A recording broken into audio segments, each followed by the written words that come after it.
Après avoir créé une table dans Access, vous pouvez commencer à ajouter des valeurs et des enregistrements. Un enregistrement est une collection de valeurs des données associées, organisées en fonction des champs définis dans la table.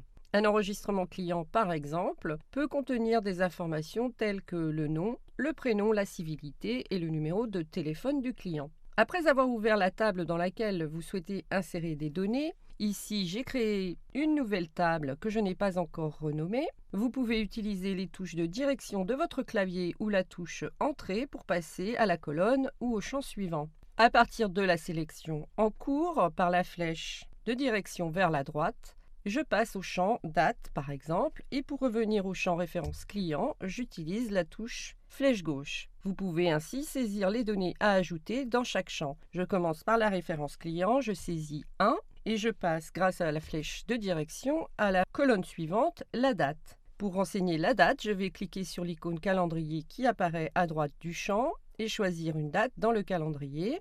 Puis, toujours par la touche de direction vers la droite, j'accède à la référence produit, je saisis ici une référence au clavier, puis j'avance à nouveau grâce à la flèche de direction dans le champ quantité pour saisir une quantité, par exemple 14. Pour passer à l'enregistrement suivant, je vais appuyer sur la touche flèche orientée vers le bas. Je descends ainsi d'un enregistrement en restant dans la même colonne. Je peux alors utiliser la touche orientée vers la gauche pour revenir à la première colonne à renseigner, la référence client, et je vais saisir un deuxième enregistrement. 2 pour la référence client, j'avance dans la date de commande, je saisis la date grâce au calendrier, je me déplace dans la colonne produit, grâce à la touche de direction, je saisis la référence du produit et une quantité pour terminer la saisie de cet enregistrement. Vous remarquerez que chaque fois que vous ajoutez un nouvel enregistrement, un nouveau numéro sera attribué à l'entrée que vous êtes en train de compléter. Ce numéro apparaît dans la première colonne à gauche.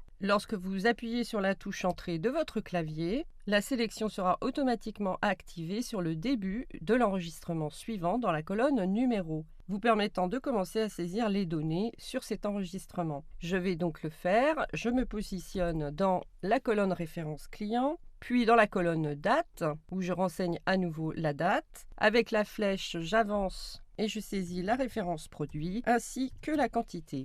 Il est important de rappeler qu'une fois que vous avez entré de nouvelles données, il vous faut les enregistrer, que ce soit dans une nouvelle table ou dans une table existante. S'il s'agit d'une nouvelle table, comme c'est le cas ici, vous pouvez l'enregistrer en faisant un clic droit sur l'onglet de cette table et en sélectionnant l'option Enregistrer dans le menu contextuel. Une boîte de dialogue s'ouvre, vous permet